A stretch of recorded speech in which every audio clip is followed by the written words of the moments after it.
The title of this video is The Lubavitch Movement. It is being given by Dovid Klein.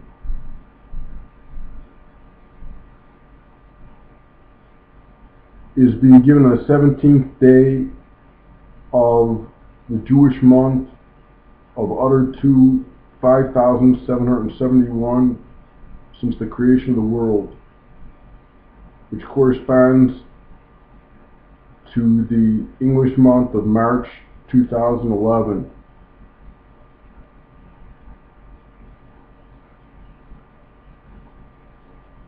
This video is copyrighted by Dovid Klein.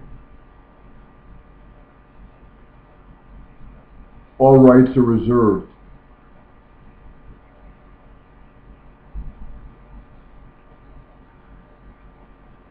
To start the lesson concerning the Lubavitch movement, we begin with the The+Rebbe, the first Lubavitcher+Rebbe, the Rishon of Liadi.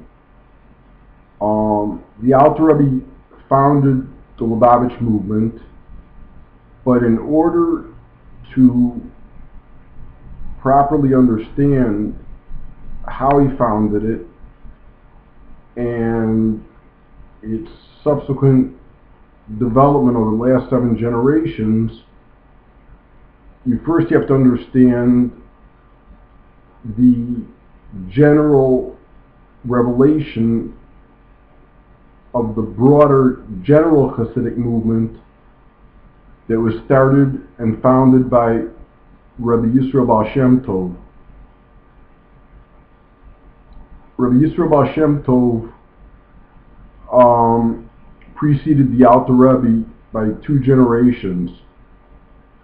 The teacher and Rebbe of the The+Rebbe was the Maggid from Mizrich. Mizrich was the town where the Maggid lived. And the Maggid was the successor to Rabbi Yisrael Baal Shem Tov. And in classical Torah books, more specifically Hasidic Chassidus books, it explains that Rabbi Yisrael Baal Shem Tov was the first Hasidic Rebbe, and he was the founder of the Hasidic movement.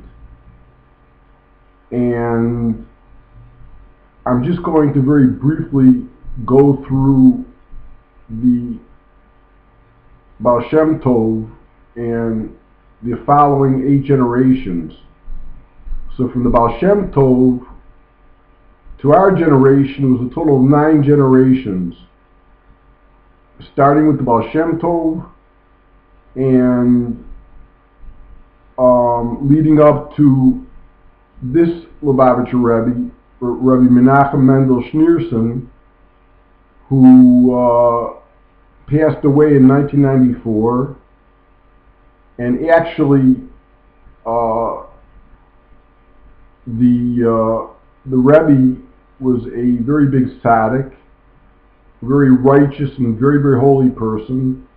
And there's a special terminology in the Hasidic dimension of the Torah to refer to the passing of a big tzaddik, especially somebody like the Lubavitcher+Rebbe, who was the Moshe Rabbeinu of the generation, the Moses of the generation.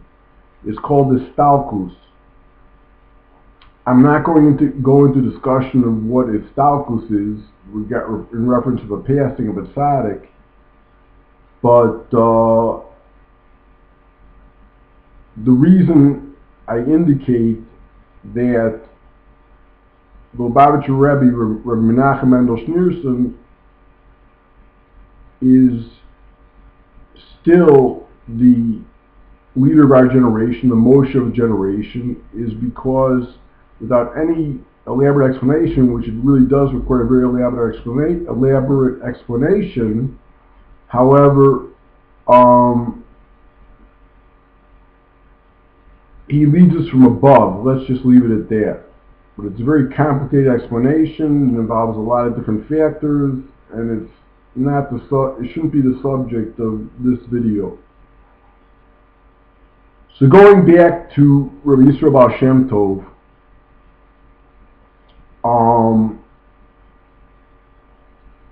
the Baal Shem Tov was the first Hasidic Rebbe, and he, one second, I want to check the time on the video.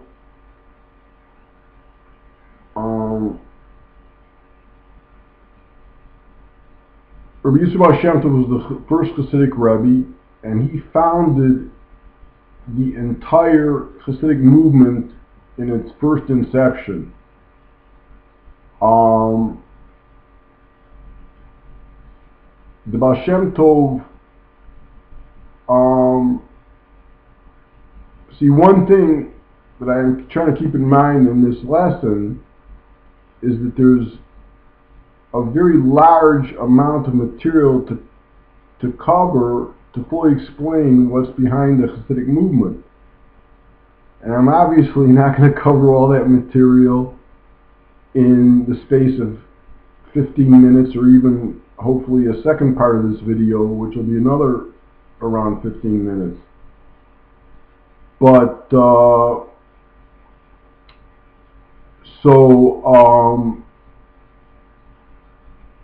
in Torah, which everybody knows in Torah, that God Almighty gave us the Torah on Mount Sinai.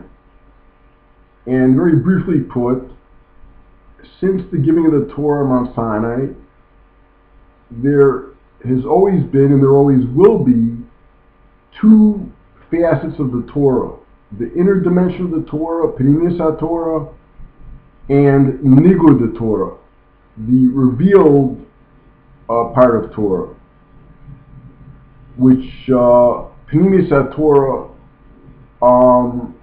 would consist of Kabbalah and Chassidus, although we don't learn Kabbalah in these days because it's an aspect of mysticism that we don't just don't delve into.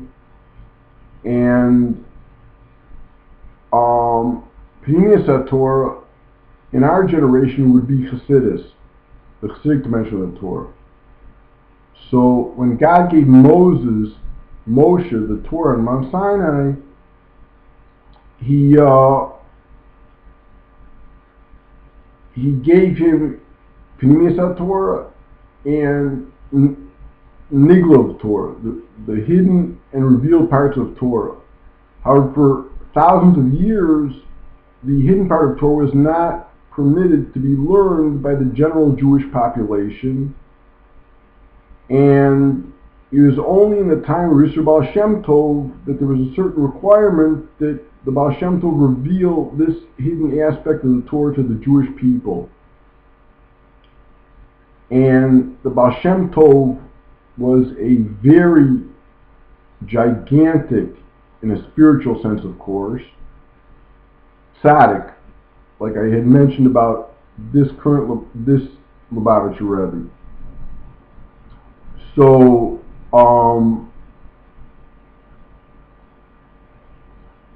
the Baal Shem Tov taught the Hasidic dimension of the Torah, and at the same time established a whole Hasidic way of life with many, many customs and different types of views on how to interpret the Torah according to the Hasidic way in life. And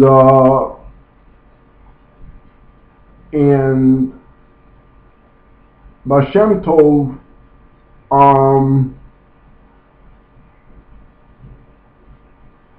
when he taught Chassidus to his students, the students of Baal Shem Tov were also very big Torah scholars and very holy tzaddikim, righteous people. And he taught his Chassidus to them on a very high level.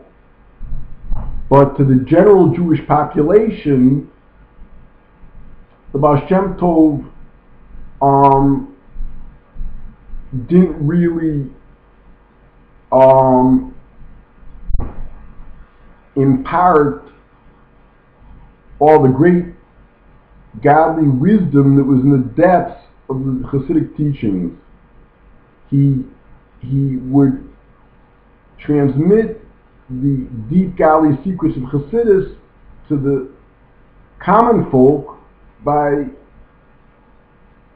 so to say, referring to these deep Hasidic concepts in very common and plain stories that in a hidden way had all the depth of the Hasidic teachings of the Baal Shem Tov.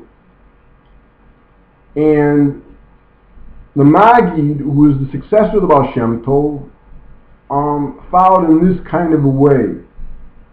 However, with the Alter Rebbe, the first Lubavitcher+Rebbe, Rosh Zalman of Liadi, he founded the Lubavitch movement, which also has a name called Chabad,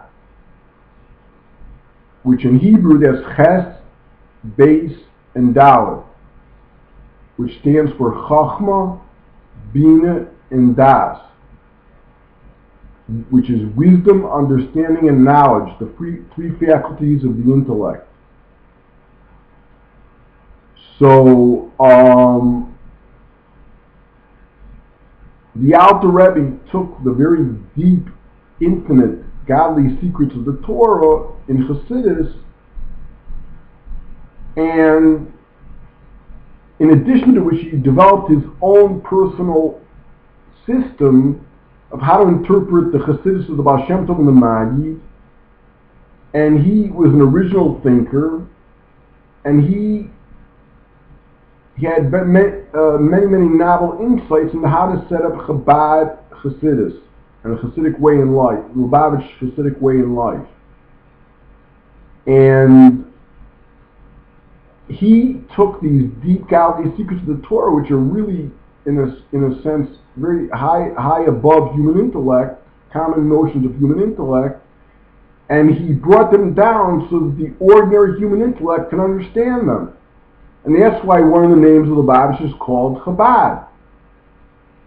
Chachma, Bina, and Das, which is the three faculties of the intellect, which is really a reference to the fact that the deep godly secrets of the Torah are enclosed in the regular notions of intellect that we relate to, the general entire Jewish population relates to. And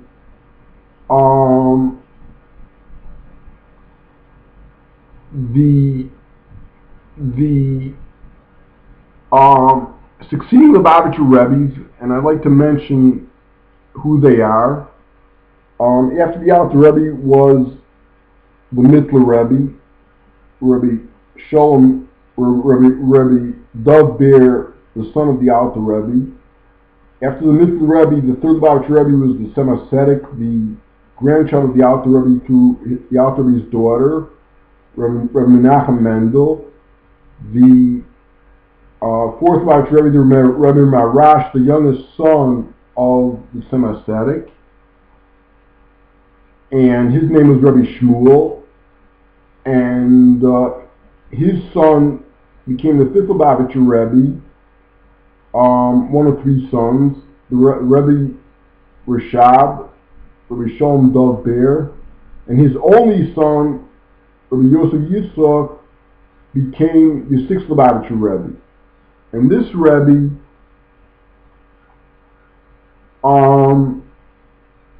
Rebbe Menachem Mendel Schneerson was the son-in-law, the husband of the daughter of the previous Rebbe, the Rebbe Yosef Yitzchak Schneerson, and he became the successor of the previous Rebbe, and he is the seventh Lubavitcher Rebbe. I continue this on the second part of the lesson.